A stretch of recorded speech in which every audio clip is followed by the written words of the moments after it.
NG Media Girls. Big Kilonga Records on the beats.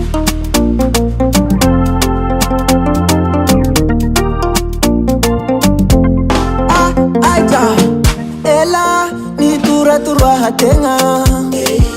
Katuzu ngapela na haye nase Ela ni hisha nase tenga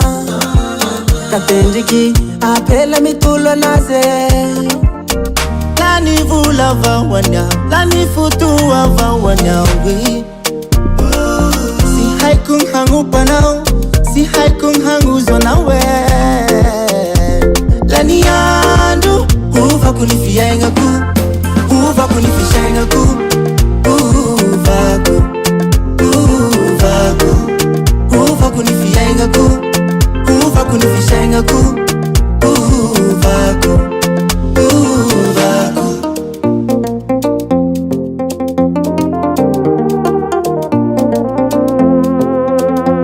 Firi firi ngira natakwa nozai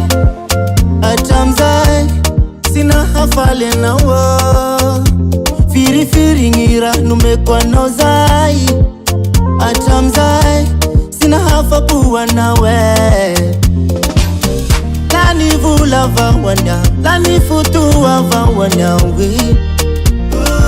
Si haikung hangu panao Si haikung hangu zona we Lani yandu Uva kunifia inga ku Uva kunifisha inga ku Uva ku Uva ku Uva kunifia inga ku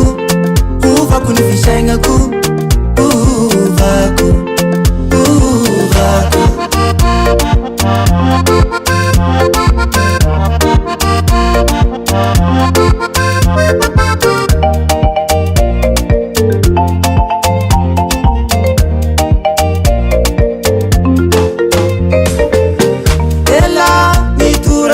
hatenga Katuzu ngapela na haya naze